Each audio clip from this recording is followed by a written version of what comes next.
Hello everybody and welcome to Blockchain Expert. In this video, I'll be walking you through a project where we will write and deploy an ERC-721 token contract. After deploying this contract, we will then mint unique NFTs, and I will show you how we can create unique NFT data and store that on IPFS, which is the Interplanetary File System, which is really a decentralized file system to kind of make sure our assets are secure and not stored on any centralized server. After going through this project, you will understand how NFTs work, how to mint and create NFTs, and then how you can view all of the NFTs that a specific address has. In the next project, I will show you how we can set up an NFT auction and actually transfer NFTs around, purchase NFTs, sell them, add bids on NFTs, etc. Anyways, I hope you guys are excited. Let's go ahead and get started. So in front of me, I'm on the Open Zeppelin documentation, just like in the last project. I'm going to quickly run you through the protocol for ERC-721. So just like ERC-20, Open Zeppelin has some base contracts and interfaces that we can use that make it easier for us to get started with these tokens. So let me click in here to the API reference so we can have a look at all of the methods on our ERC-721. Okay, so first of all, this is kind of the base contract that we're going to inherit from and then use all of the functionality that's already written for us, and then we can override any of that we'd like, just like the ERC-20 token. Okay, so looking here, we see that the required interface of ERC-721 compliant contract is the following. We need balance of, owner of, safe transfer from, approve, get approved, set approval for all, is approved for all, and safe transfer from. Now, understand here that when we use ERC-721, each token is unique. So every single token is going to have a unique ID, and that means that this works a little bit differently than our ERC-20 token contract. With ERC-20, since all of our tokens were fungible, we didn't really have a notion of a user owning a specific token. They just had a balance of a certain amount of tokens. So here, whenever you see token ID, that's representing the individual token that this user owns, and they can own multiple different tokens with different token IDs. So balance of is going to tell you how many different NFTs this owner has, so how many of these tokens they have access to. Owner of is going to tell you what the address of the owner of this token ID is. Safe transfer from is going to do a safe transfer from an address to an address of a token ID. And the reason this is called safe transfer from, if we click into it here, actually, I guess it's not going to give me the description, is it? Actually, let's go here. Maybe it will. Safe transfer from safely transfers the ownership of a given token ID to another address. If the target address is a contract, it must implement the ERC-721 receiver, which is called upon a safe transfer, and return the magic value of this, which we can talk about in a second. Anyways, what the safe transfer from method does is ensure that whoever we are transferring this token to can actually accept the token. If it can't accept the token, then it's not going to perform the transfer. And as it kind of briefly stated there, to be able to accept an ERC-721 token as a smart contract, you have to implement a special method, which we're going to look at in the next project. Anyways, that is safe transfer from. You then have transfer from. You're not supposed to use this. You're supposed to just use safe transfer from now. Then we have approve. This is the same as approving an ERC-20 transfer, except in this case, we are approving a specific address to be able to send this token ID on our behalf or to transfer that. Get approved. This tells us which address is approved to actually transfer this token ID. Set approval for all. This means that some operator contract, or really just whoever, has the ability to approve every single one of our token transfers, so it can do all of our NFTs. Is approved for all. Same thing tells us which address has access to that. And then another safe transfer from, but this safe transfer from would be used by one of the operator contracts that has approval to do a transfer on your behalf. All right, I know that was a lot, but that is the ERC-721 token interface. Now, let's go down and look at what's actually on ERC-721. All of our underscore methods are the internal methods, which we can only call directly on this contract. So we have, for example, safe mint, burn, transfer from, etc. And these are going to be pretty much the exact same as all of the methods we saw on our ERC-20 token contract. Now, the difference here is that when we are minting a token, you can see we have safe mint here, right? We can actually associate specific data with this token. And that data is actually going to be a URL, and that URL will be the IPFS kind of a link to where our metadata is stored. Now, you can also store metadata directly on the smart contract. However, that's going to be very expensive to do because oftentimes you have images or kind of large files that you want to be associated with an NFT, maybe even videos, for example. In that case, it's unfeasible to store them on the blockchain. Instead, you store them kind of in a third-party place like IPFS, and then you link them by kind of giving the IPFS URL. It's not exactly a URL, it's something known as a CID, but we'll talk about that later. Okay, apologize for going through this such in depth. I know you guys want to get started with the project, but I just need to explain this before we can go much further. Next thing we want to look at here before we jump into code is Minty. Now, Minty is a great tool here that's going to make it very easy for us to actually store data on IPFS and to link that to the data that is associated with NFTs in our token contract. You'll see how this works in a minute, but I just wanted to illustrate that this is what we're going to be using, this thing called Minty. And you can see there's kind of some install steps here, and there's a way, if we go down here, to actually just run a command like Minty, mint, you mint a specific kind of metadata file. You can have a name, a description, etc. And then what it will do is actually call the correct smart contract methods and upload your data to IPFS. So then you have access to it in a decentralized fashion. Okay, so that's it for Minty. We'll look at that in a second. Next, we have IPFS. Now, as I was saying, IPFS is the Interplanetary File System. Now, as it states in this little description here, this is a decentralized file system for building next generation of the internet. Now, what IPFS really does is it runs just like a blockchain network on many different nodes or computers around the internet, and all of these computers store different data in a decentralized fashion. This data could be a file, this could be a video, this could be a picture. Really, anything that you want to be stored in a decentralized manner, you use IPFS to do. There's a few other things you can use as well, but IPFS is probably the most popular one to date. Now, the reason why we need something like IPFS is that when we are creating NFTs, ideally we want to have unique data associated with our NFTs. Now, as I said at the beginning of this video, it's very infeasible to store large data on the blockchain. We just really can't do that, or if we did, it would cost us a ton of money. So instead, we need a safe location to store this data where we know it cannot be manipulated or changed, and it can't kind of become unavailable, right? It can't go offline or not be available in the future. So that's why we use something like IPFS. Rather than having a central server that could crash, or that could be hacked, or that we could change an HTTP endpoint on, or that we could modify data on, we use IPFS, and IPFS has many nodes around the world that are all storing copies of the same data, making it highly available. Now, there's a few nuances with this that I'll talk about later on, but essentially think of IPFS as a blockchain network for storing files, storing larger information. And what we're actually going to do here is we're going to download IPFS onto our computer and run a local IPFS node, which is going to store our NFT data. If we wanted this to be kind of transmitted out to the network and stored persistently, we would do something known as pinning this data, where we essentially use a third-party service that runs a bunch of IPFS nodes, that then kind of copy our data and store it on IPFS so we can always access it. So whenever you see popular NFT projects, chances are they're using IPFS to store all of the NFT metadata associated with, well, the NFT. So what we're actually going to do here is install IPFS, and to do that, we are going to click on the link on the left-hand side here and go to command line. Now, if you want to see the URL, it is right here. You also can just Google IPFS and then find kind of this navigation menu here. But we want to install IPFS through the command line because we're going to be running an IPFS node locally that we can connect to. Now, I won't lie to you, this setup is a bit complicated. Now, you should be able to get through it by just following the instructions, but I'm not going to run you through installing this because it's just a lot of really copying and pasting from this website, and it's going to differ depending on the operating system that you're on. So please take your time, go through the different installation steps that it gives you here. I know it looks a little bit intimidating, but if you run through this exactly as it says, you should be able to have access to IPFS from the command line. So again, go through the installation steps for your operating system. Take your time doing that, and then once you're finished, we can kind of continue on with the rest of the video.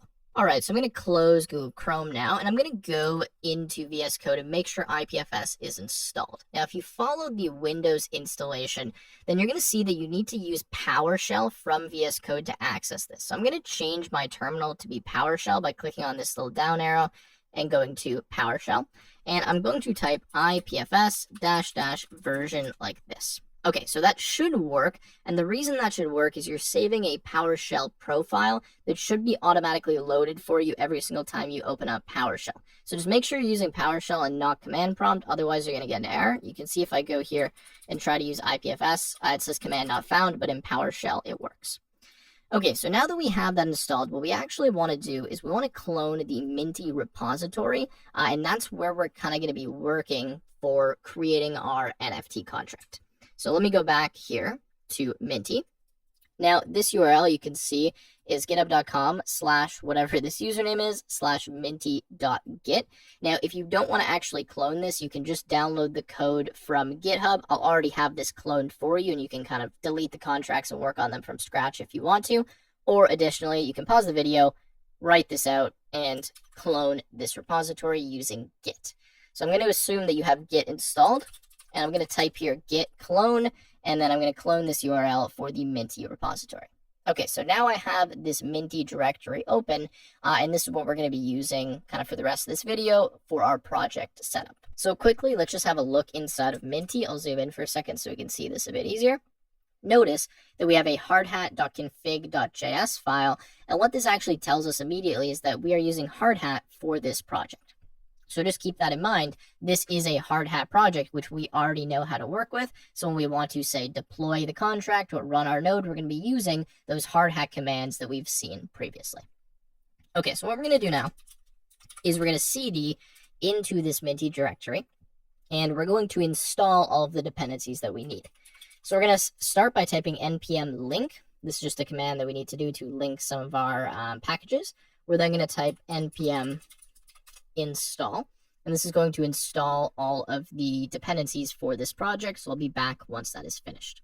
All right, so all of the dependencies are installed, and what I'm going to do is now click in and show you some of the information in Minty. So first of all, let's go to contracts here and look at minty.sol. Now, this is kind of a base NFT contract. Now, obviously, if you're working on a larger NFT project, you'd probably be modifying this a bit, but for our use case, this is actually exactly what we need to get started working with NFTs. So I'm not going to modify this contract at all. I'm just going to keep this kind of base contract that we have, and I'm going to show you instead how we kind of connect with IPFS, how we deploy this, how we use a front end to actually interact with this contract, etc. So here, if we just quickly have a look at the code, we can see that we're using this kind of counters utility function from OpenZeppelin. And what this does is just ensure that we have a unique ID for every single one of our tokens. We then have a constructor where we take in a token name and a symbol, and we pass that to the base contract so it can set that information. We then set the base URI, which is IPFS : / because it knows we're going to be using IPFS to store all of our NFT metadata.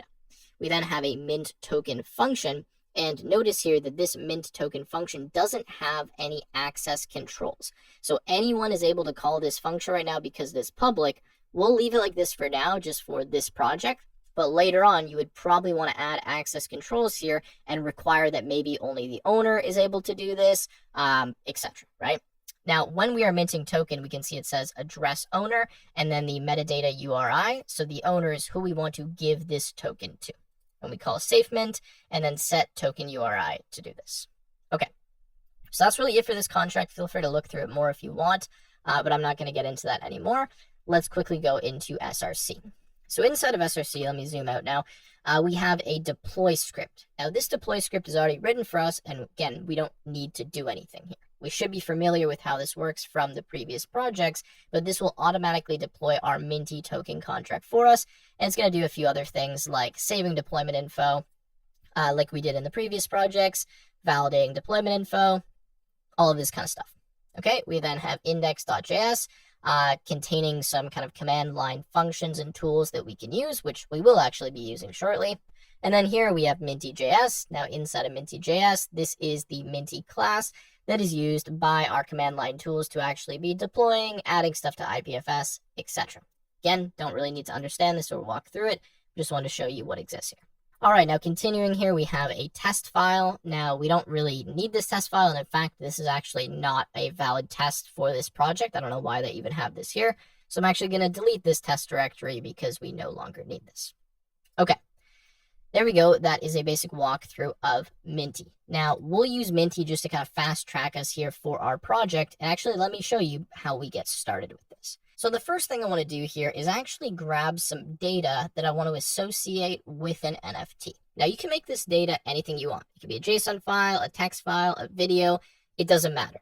In my case, I'm going to go with images. So inside of Minty, I'm going to create a new directory here. So let's go inside of Minty called assets. And this is where I'll place some of the assets that I'm going to use while I mint my NFTs.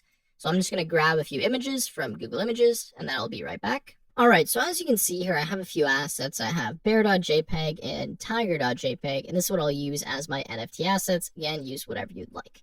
Now, there is a command here inside of this Minty tool that should kind of set everything up for us that we need before we can start actually minting NFT tokens. Now, this command or this script is startlocalenvironment.sh. So you can run that and see if it works for you, but for me, it's not worked. So I'm going to show you how to do this manually so that we don't have to rely on this script just in case it doesn't work for you. So what we need to set up here is the following. We need to run our hard hat node. We need to run our IPFS node, and then we need to deploy our token contract, and then we actually need to mint our NFTs to that contract. So the first thing that I'm going to run is my IPFS node, and the way I do that is I say IPFS, and I believe this is pronounced daemon, so I'm going to type daemon here, and it should start IPFS. Okay, so it says the daemon is ready. Perfect. All right, now that is running, I'm going to split my terminal. Okay, so here I'm going to run my hard hat node. First, I'm going to cd into Minty, and then I'm going to type npx hard hat node because hard hat should be installed in the Minty directory. Okay, so it says that this node is actually already running. That's interesting. I might have had it running from another project. So let me shut that down and then restart it, and I'll be right back. All right, so I got my hard hat node running here. I guess I just had the process in the background, so I had to shut that off. And you can see that now I have all of my keys, and well, the node is running. Now, what I need to do is open another terminal. So I'm going to open a new terminal here. Notice these two are connected. They're kind of split with each other, and then I have another command prompt here. I'm going to cd into Minty, and I'm going to deploy my smart contract. Now, to do that, I can actually run the hard hat command that we've seen before, where it deploy to the local network using the deploy script, or I can use the command Minty deploy. Now, this should work from inside of the Minty directory, but if for some reason this Minty command does not work for you, then you can try the following: npx hard hat, and then this is going to be run, then you're going to say -- network localhost, and then this should be /scripts, and then / and then I believe it is deploy.js, just like we did in the other projects. And that should do the exact same thing as what Minty deploy just did. Okay, so we can see here that this deployed the Julep JLP token to the network localhost. Now, if we want to change the name of the token or the description of the token, the way we do that is Minty deploy, and then -- name. I could do name, say animals, and then I could do -- symbol, and then we could do maybe ANM or something like that. Now let's see if this actually works, and you can see that it's going to tell me that it is deploying animals, ANM to network localhost with this address. It's just saying that the Minty deployment.json file still exists, so do I want to override it? Yes, I will override it. Okay, so now that's been deployed, and if I go and I look at hard hat, I can see that I've deployed the Minty smart contract, and I have the contract address, transaction ID, and all of that information. Now, if I go to Minty deployment.json, you can see that it has information about the contract that was just deployed. Okay, so I know this is a lot of steps here, but this tool saves us a drastic amount of time. Now I'm going to clear the screen, and I'm going to show you how we mint an NFT. Again, just to recap, at this point, we have started our IPFS server, we have started our hard hat node, and we have deployed the contract. If you shut off either of your nodes here, or specifically the hard hat node, you're going to have to restart this process and deploy the token again. Okay, so just keep that in mind. So now, the way that we actually mint our token is we say Minty, mint, and then we put first of all, the location to the asset that we want to be associated with our token. So an image, a JSON file, whatever you want it to be. In this case, I want it to be an image. I want bear.jpg to be a part of this NFT. Now, I will note that if you wanted, say, an image and a bunch of metadata associated with your NFT, then what you would need to do is you would need to use a JSON file as the asset that already had linked the URL to the IPFS asset that you have stored. Hopefully that makes a bit of sense, but essentially if you want a bunch of information like the asset as well as maybe a bunch of metadata characteristics, then you'd have some kind of JSON file or some other metadata file, and inside of that metadata file, you'd have a link to where the image is stored, ideally on IPFS. Okay, so I'm going to type minty, mint, and then this is going to be ./assets/ and then bear.jpg because this is the first NFT I want to mint. Now that I do that, I'm going to hit enter, and it's going to prompt me to enter a name for my NFT as well as a description. You can leave these blank if you want, but I'm just going to put in a name. I'm going to say bear. I'm going to say this is a bear. Okay, now I have minted my NFT. Now notice here that it gives me the metadata address, the metadata gateway URL, and the asset address and the asset gateway URL. So what actually happened here is that Minty automatically minted a JSON file for me and added this to IPFS. And as I was saying, inside of this JSON file, I have an image, and that is the image here on IPFS. And then I have my name and my description, which is metadata associated with this NFT.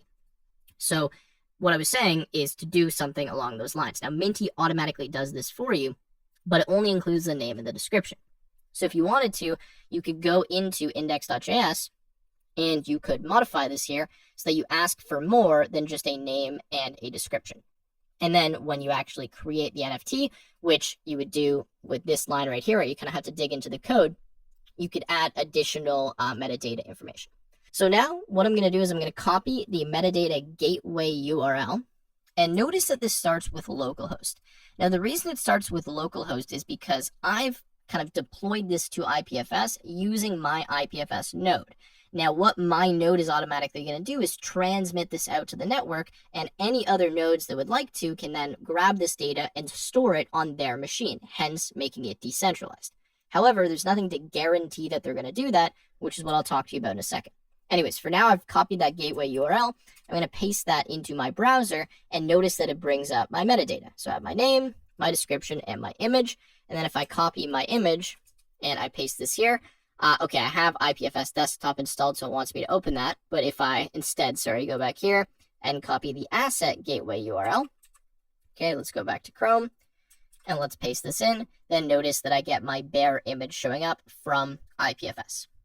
Okay, hopefully this is making a little bit of sense, but this is how we just deploy or mint a new NFT.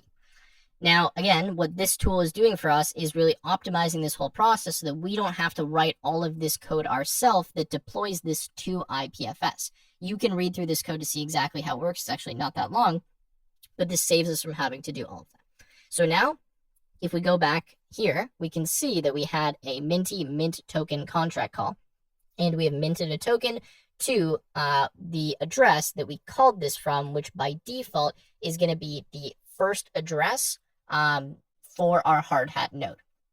I know this seems a little bit confusing, but if we go right here, we can see account 0.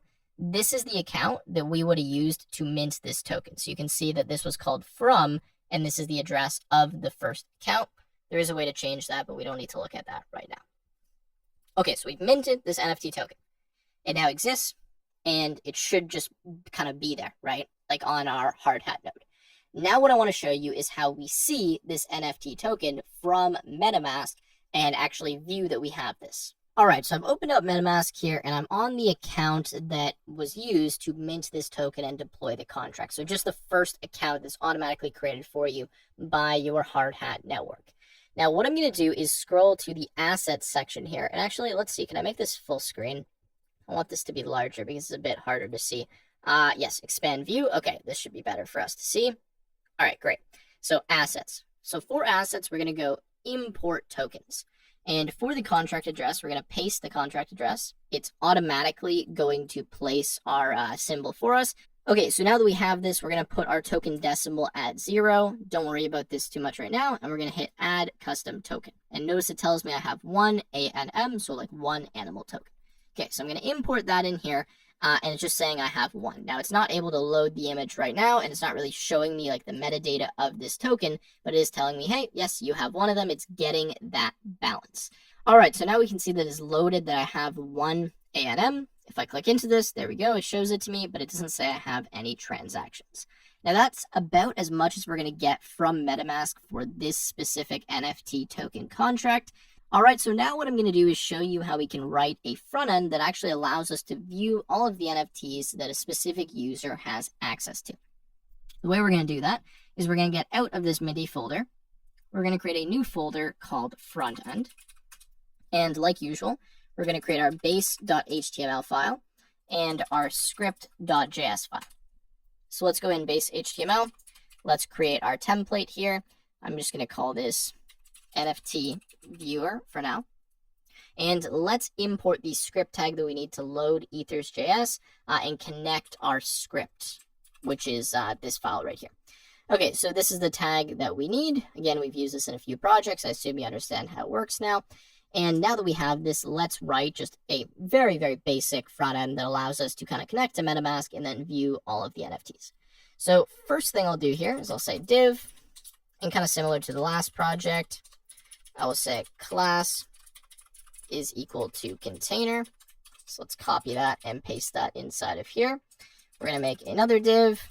Class can be equal to our row. And then inside of here, we can say div class is equal to item. And we can say the number of NFTs that a specific user has. So I'm going to say number of NFTs like so. And then we'll put a span tag here. And we'll say ID is equal to num NFTs. And let's put that inside of the quotation marks. Okay, now let's make a button. And this will be what actually loads the number of NFTs. So I'll say on click is equal to get all NFTs. Okay, and then we'll say update NFTs. All right, now I'm going to make one more div here. And I'm going to say the ID is equal to NFTs. And this is where we're actually going to place all of the images and the metadata of our NFTs. Okay, believe it or not, that's actually all that we need for the front end right now. Although we will add some styling for our classes. So let me actually do that. And this styling is going to be the exact same as the previous project. So I'm not going to repeat myself by writing it again. I'm just going to paste it in here. So we have our container, our row, and our item. Feel free to pause and copy this out. Obviously, you can just grab it from the last project or from the GitHub code associated with this project. Okay, so now that we have that, let's go to script.js and let's start writing what we need here for interacting with our NFT contract. So like before, we're going to say const provider is equal to new ethers dot, and then this is going to be providers dot web3 provider, and then this is going to be window dot Ethereum. Next, we're going to say let signer, and we will assign the signer in a minute. And we're going to say const token ABI is equal to, and I got to spell this correctly. We're going to paste in the token ABI from our deployment info. So let's grab that and paste that in. Okay, next we want the address. So I'm going to say const token address is equal to, and then I'm going to copy the address here from the deployment info. Okay, and then I'm going to say let the token contract equal null. Very repetitive so far as to what we've done in previous projects. Okay, now I'm going to write my function again to get us access to MetaMask. So I'm going to say get access, and I'm going to say if the token contract, then I'm going to return because I've already initialized this. Otherwise, I'm going to say await provider dot send f underscore request accounts, and then we will put a empty array here. Then I'm going to say signer is equal to provider dot get signer, and I'm going to say that the token contract is equal to new ethers, if we can spell this correctly, dot contract, and we need to pass the address. So let's go token address, the ABI, and what else? We need our signer. Okay, so that's all we need for get access. Now, the only function that we need to write here is actually going to be called get all NFTs. And when we press that button on our front end, it's going to call that function and update all of our NFTs for us. So I'm going to say async function get all NFTs. I think that's how I spelt it. And then inside of here, we're going to await get access. Okay. First thing we want to do here is we want to get the number of NFTs that this user has. So the way we can do that is we can say const num NFTs is equal to await token contract dot balance of, and this can be the balance of await signer dot get address. Okay, then we're going to say document dot get element by ID, and I believe I called this num NFTs dot inner HTML is equal to the number of NFTs. Okay, before we go any further, let's make sure this works. So let me just see if that is what I called it. Num NFTs. Okay, let me copy this and change the ID here. Okay, it looks good to me. Now, let's run our live server. Okay, so let's go live and let's ensure that this is working. Okay, so we're going to go inspect here. Going to go to the console, update NFTs, and notice that I have one. The reason I have one is because my MetaMask account right now is the account that we minted this NFT to. If I change to another account, it should say 0. Okay. Now that we have gotten the number of NFTs, what we want to get is all of the NFT IDs. Now, the way that we get the NFT IDs is by using a special method called token by index. Now, look here and see we have token by index. Now, what this does is give us the ID of tokens that we own based on their index in the array that is in the smart contract that stores what tokens we have. So really, in the smart contract, we have some kind of mapping that goes from our address to an array, and then it has like 1, 3, 7, 8, 9, and these are all of the IDs of unique NFTs that we own. So we need to call this function here multiple times to get all of the different unique IDs of tokens that we own, because we don't know what tokens we own, we just know how many. If we know how many, though, we know how many indices we will have, and hence we can get all of the unique IDs. So I'm going to say const NFTs is equal to an empty array, and I'm going to say const promises is equal to an empty array as well. Now, the reason I'm doing this is that we're going to have multiple promises that need to resolve, because we're going to be calling this get token by index function multiple times. So I'm going to push all of the promises into an array, and then I can await for all of those promises after I trigger all of them to make sure this operation is as efficient as possible. So I'm going to say for let IDX equal 0, IDX less than the number of NFTs, and then IDX plus plus. And I'm going to say const promise is equal to the token contract dot, and then this is going to be token by index. Now the index is going to be IDX, and again we go up to but not include the number of NFTs. So if we just have 1, then the index will look at a 0. If we have 2 NFTs, we'll look at 0 and 1, but we will eventually get all of the NFTs that we have. Okay, we're going to put a dot then here, and this is going to be the NFT ID that is returned to us. So once we have our NFT ID, I'm going to say const ID is equal to the NFT ID dot, and then this is going to be toNumber.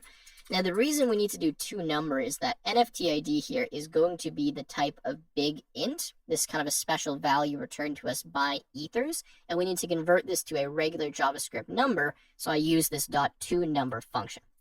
All right, so now that I have the ID, I'm going to go inside of here and I'm going to say return token contract dot token URI. So now that I have the ID, I want to grab the metadata associated with my token. So I do that by using the ID of the token, which I now have, and then I say dot then, and I'm going to say URI, and then this is going to be NFTs dot push, and then the URI. So I will push all of these URIs into the NFTs array. There's a few other ways we can go about doing this, but this is the way that I think is the most simple for now. Now that we have our promise, we're going to say promises.push, and we're going to push this promise into the promises array. Now what I can do is I can say await promise.all and then promises, and this is going to await every single one of these promises. Now, the reason why I'm kind of using this format here is that one user could potentially have many different NFTs. So what I want to do is I want to loop, I want to create the promise that's going to get each individual NFT, and I want to kind of start the request to get all of those NFTs rather than waiting for each request synchronously. So by doing this, I'm kind of triggering every single one of the requests to start, and then down here I'm saying, okay, now that all of them have started, wait for all of them to finish, rather than saying, okay, give me one, wait for that to finish. Give me two, wait for that to finish.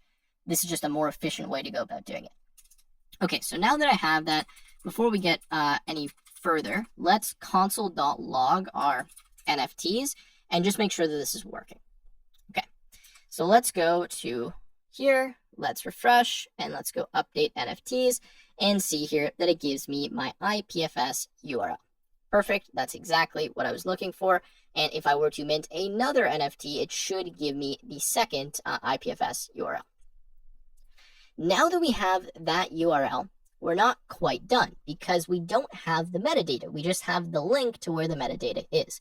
So we now need to actually fetch the metadata associated with this URL. So the way we do that is we start by looping through every single one of our NFTs. So we say for, we're going to say const NFT of NFTs, and we're going to say const, and this is going to be link is equal to a function, which we're going to call get URL, and we're going to place here our NFT. We're now going to write a function down here called get URL, and we're going to put here IPFS, and I will return this in 1 second once I describe exactly what we're doing. So what we're doing with this get URL function is we are going to essentially kind of wrap the IPFS URL that we need with an HTTP gateway. Now, what a gateway allows us to do is access IPFS data from a location or software or whatever application that doesn't natively support IPFS. So native JavaScript and the fetch function, which we're going to be using in a second, is one of those applications. It doesn't let us just directly use this IPFS URL. So instead, we need to use a gateway. And you'll notice that when we minted the NFT, although it's kind of, I got crushed here by my terminal, but when we minted it, it showed us the gateway URL. Now, the gateway URL is going to be this. It's going to be return and then HTTP ://localhost, because we're connecting to our local IPFS node, which we know has this NFT data, and then /IPFS.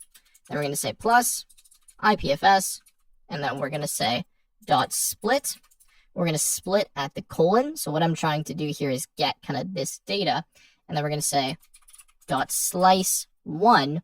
And what that's going to do is remove one of these slashes. So what I'm trying to do is replace IPFS : / with this and then just one of the slashes, right? So we'll keep one of those slashes and then get the rest of the link. That's essentially what I'm doing here with get URL. All right, so this should be giving us the correct URL to grab our IPFS metadata. Now that we have that URL, we want to actually, well, get the metadata.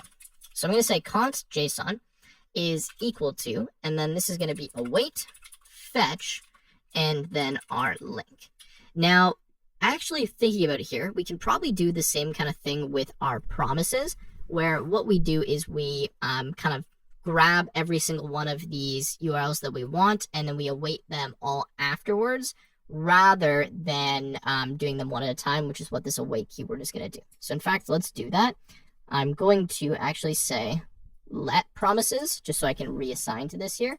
And then I'm going to say promises is equal to an empty array, so that I can then push this promise back in. So I'm going to say, rather than JSON, promise is equal to fetch link. Then we are going to have .then, and then this is going to be data. And we're going to return our data.json, okay? And then we're going to have another .then here, and we're going to say JSON And here we are, for now, just going to console.log JSON, but in a second, we'll actually put this onto the DOM. So we'll actually see the image, we can load that, see the name of the NFT, all of that kind of stuff. Okay, now I'm going to say promises.push promise, and I'm going to say await promises.all, and sorry, this should say promise with a capital P dot all, and then promises. All right. So that should be good. Just to quickly recap here what's going on. We get the number of NFTs. We then loop through and get each individual NFT as well as the URI for that NFT, which is really the metadata URL, so the link to where that data is. Then we come here, and for every single one of those URLs, we actually fetch them. So we grab what that URL is. If you're not familiar with the fetch function, it just sends a GET request to a URL. And then we are going to grab the JSON associated with that, which will really just be the metadata. And for now, we're just printing it out. Eventually, though, we will add it to the DOM. Okay, so let's go back to Google Chrome. Let's refresh. And let's call this. And we got an error. It says access to fetch at localhost IPFS // There was an error. Okay, I think the issue here is that we have 2 slashes. I was trying to get rid of one of these slashes here.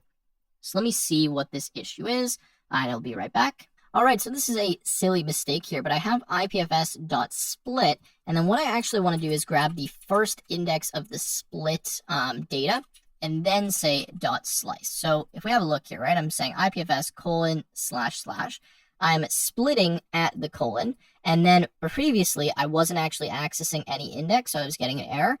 Here, though, I want to access the first index, which is going to be all of this data, and then I want to slice this at index 1, which means I'm just going to get the first slash forward.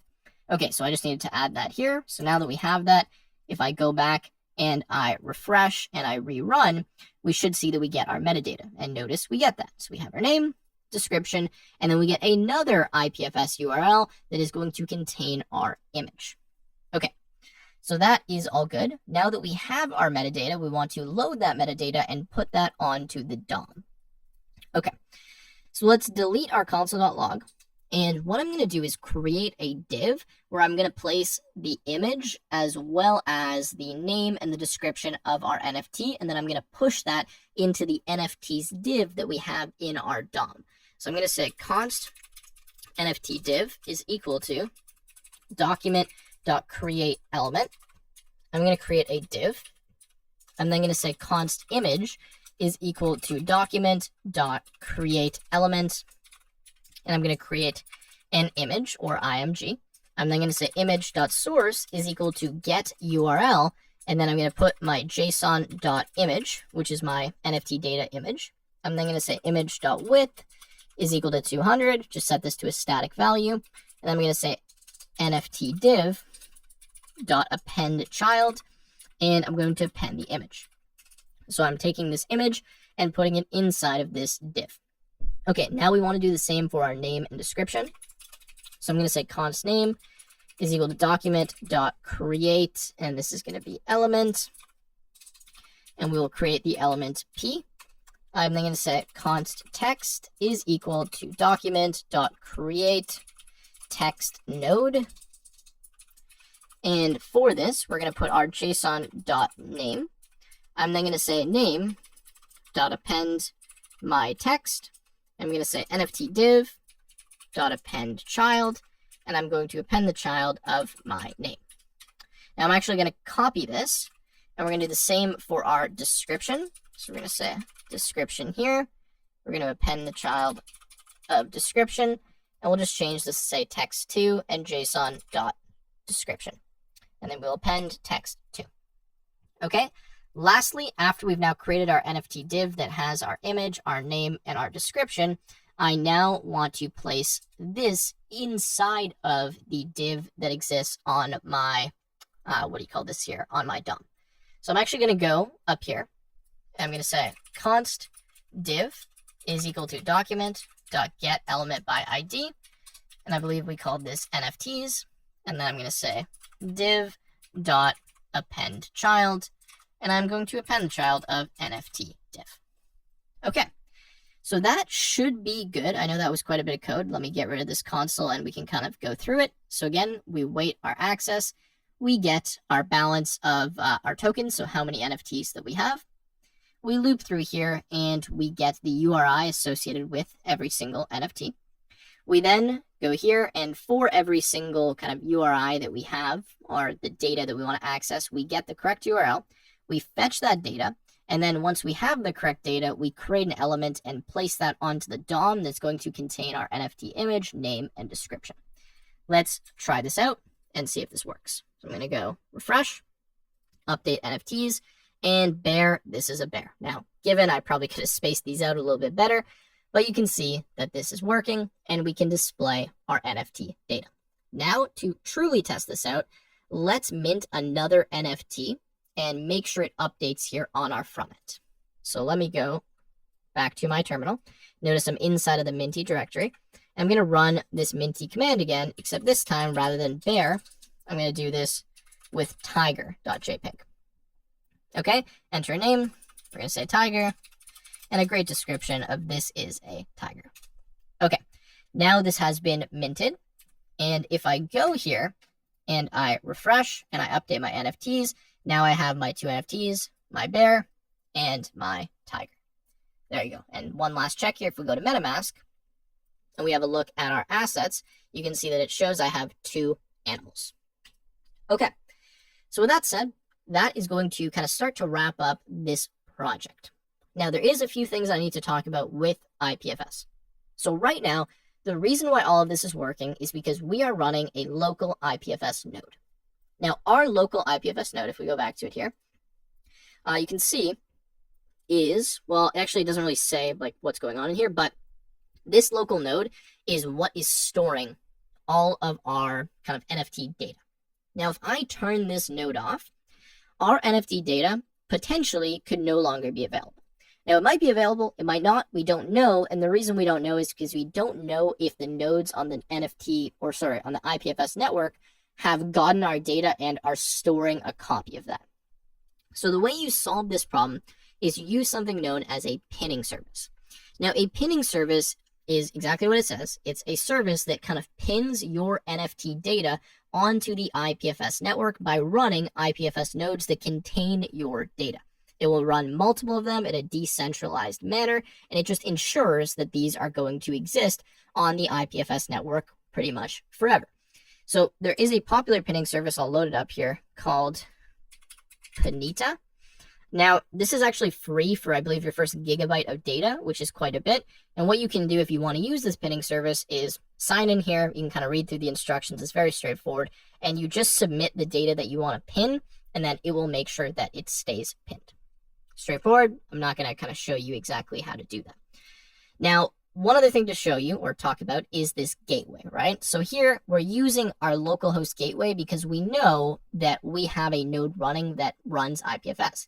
Now, obviously, we're not always going to be running this in kind of a dev environment. We might be running it in a production environment. And in that situation, you would want to be using the gateway of your pinning service or the IPFS gateway, which there's like a kind of a special gateway you can use that is provided by IPFS. Now, ideally, you don't want to use a gateway at all. You just want to directly access the IPFS URL, which a lot of applications can do. However, in our situation, we had to use this special gateway. So this is a little bit beyond the scope of this project. Getting into NFTs is obviously a bit complicated. There's a lot of stuff that you can do, and I'm going to encourage all of you to kind of do your own research and study this a bit more if you wanted to deploy your own type of NFT project. This was really meant to be kind of an introduction to the topic, show you the basics of getting it set up, how we would interact with an NFT contract, what IPFS is, kind of how that works, and hopefully that accomplished the goal. But again, there is more you would want to look into if you were going to be doing this in a production environment. We just don't really have the time and resources in this course to provide that as of right now. So with that said, I'm going to wrap this up. I hope that you found this useful. I look forward